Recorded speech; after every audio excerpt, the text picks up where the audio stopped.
Now that we know some of the ways that oligopoly and monopolistic competition differ, what can we say about the difference between monopolistic competition and perfect competition?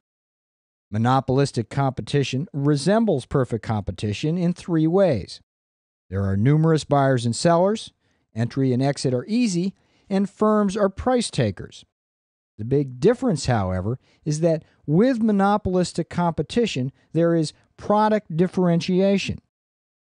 Purely competitive firms produce a standardized or homogeneous product. This means that consumers will have no basis other than price for preferring one firm's product over another's, and price competition is the norm. In contrast, monopolistically competitive producers turn out many variations of a particular product. Because of such product differentiation, consumers have reasons other than price to prefer one product over another, so that economic rivalry typically takes the form of non-price competition. Put another way, competition comes primarily in the way that firms differentiate their products, and such differentiation can be accomplished in many ways, from product quality and conditions of sale and service to location and advertising and packaging. Let's talk now about each of these forms of product differentiation. For starters, product differentiation may take the form of differences in actual product quality due to engineering, processing, or styling differences. For example, personal computers differ in terms of hardware capacity, software, graphics, and how user-friendly they are, while that big burger served up at any one of a number of fast food restaurants may differ on the leanness of the beef, the size of the bun, and whether it is broiled or fried. In a similar vein, plain old aspirin may be enhanced by buffered compounds to prevent stomach aches or caffeine to keep you awake. Detergents may be specially formulated for use in cold or hard water, and beer may have less alcohol or more malt. Moreover, when it comes to durable goods like automobiles, different brands can differ in hundreds, if not thousands of ways, from styling and horsepower to airbags, gas mileage, and stereo systems. Indeed, while a rose may be a rose, may be a rose, a Ford Explorer is not a Toyota 4Runner, and a 4Runner is not a Jeep Cherokee. Beyond physical characteristics and product quality, products may also be differentiated in other ways, such as the amount of service and the conditions of sale. For example, one auto dealer might offer low-interest financing and free service, while another might feature multi-year warranties. One grocery store may stress the helpfulness of the clerks that bag your groceries, while a warehouse may leave the bagging and carrying to you, but offer lower prices. And one pizza restaurant may tout its fast delivery, while another touts its fat mushrooms and thick crust. Still, a third source of product differentiation is location and accessibility. For example, small mini groceries or convenience stores successfully compete with the big supermarkets, even though they offer much less choice and much higher prices. But they can do so because they are often closer to customers and stay open for 24 hours. By the same token, a gas station's proximity to a freeway or busy intersection gives it a locational advantage, which may allow it to sell gas at a higher price than could a gas station several miles away. While product quality, conditions of sale, and location are all important sources of product differentiation based on real differences between products, such is not always the case with the fourth major source of product differentiation: advertising and packaging, and the use of brand names and trademarks.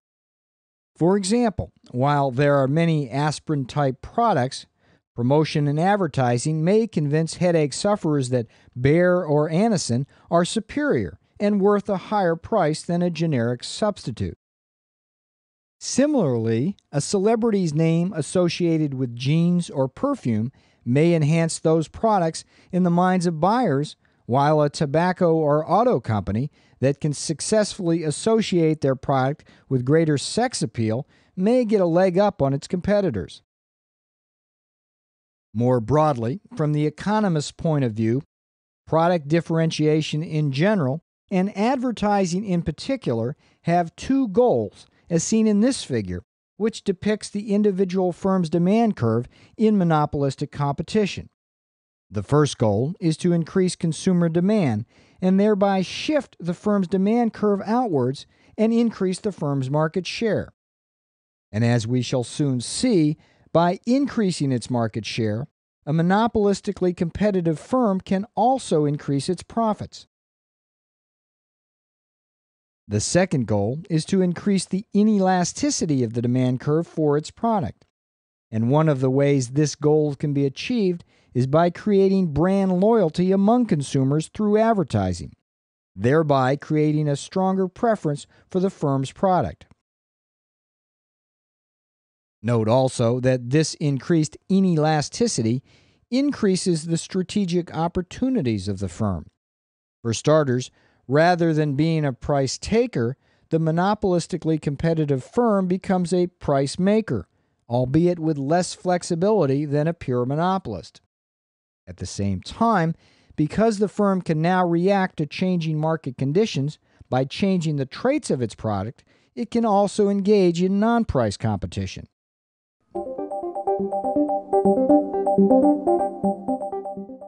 So how, then, can we expect monopolistically competitive firms to behave?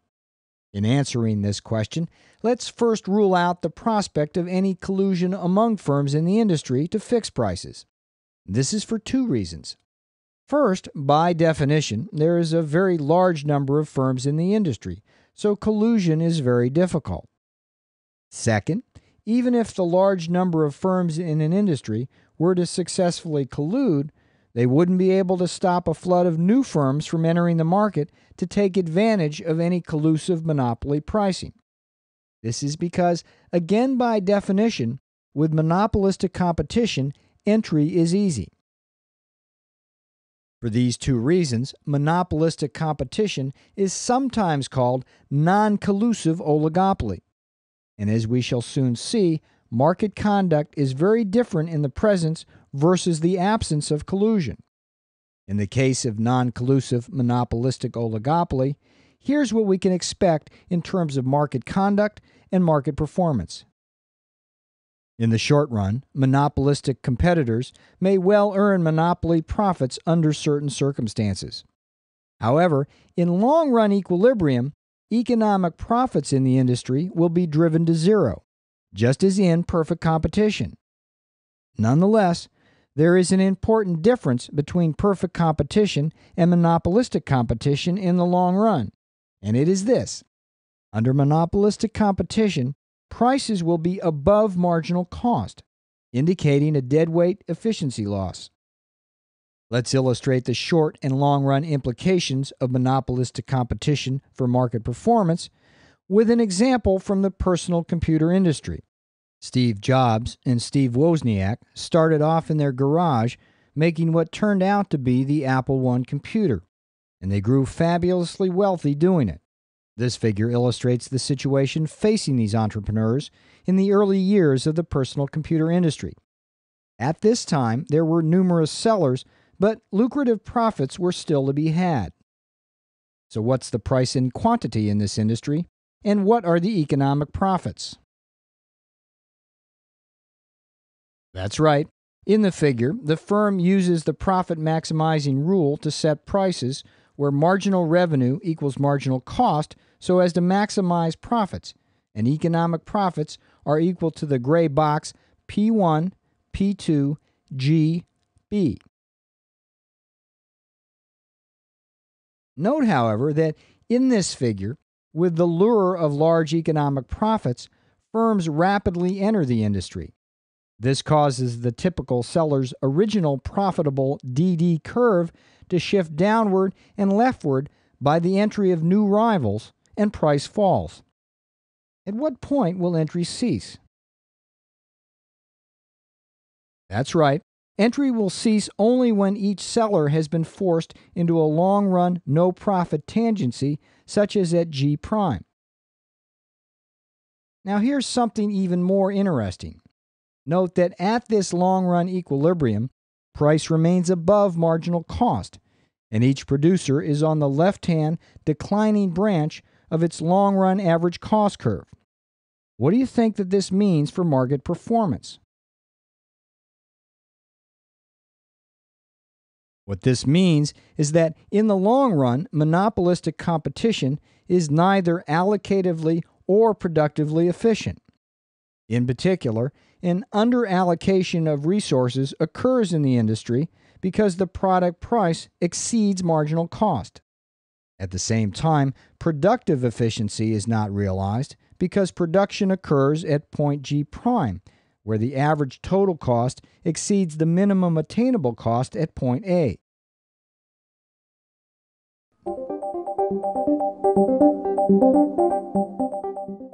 The fact that monopolistic competition is both allocatively and productively inefficient relative to the perfect competition result is not the only problem with market performance.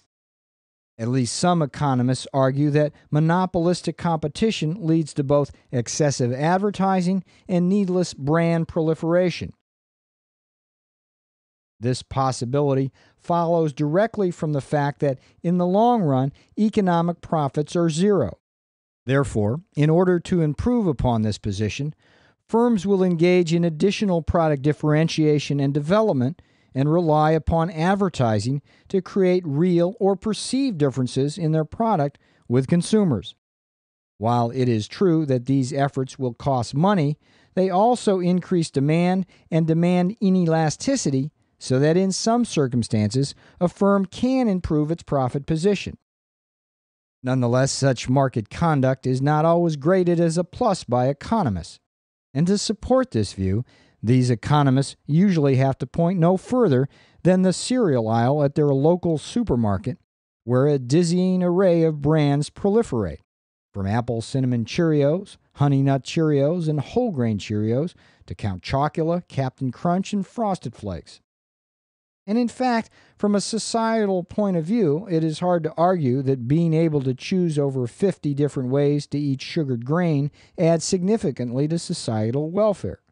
Nor is it always easy to understand the logic of having a different brand of gasoline available on every corner of an intersection or 100 different shades of pink lipstick. Having said this, there remains a strong logic to the incredible variety we find in the American economy. Reducing the number of monopolistic competitors while cutting costs might well end up lowering consumer welfare because it would reduce the diversity of available goods and services. And to bolster this argument, economists need point no further than the globe's centrally planned socialist and communist economies, which have tried to standardize output on a small number of varieties and in the process left consumers highly unsatisfied. Of course, we will not settle this debate here. Instead, I will simply end this lesson by asking you to reflect on this economic food for thought. In the meantime, please remember that economics is not something to be memorized, but rather something to conceptualize. So as you study it, think about it too. Your job and your business just might depend on it.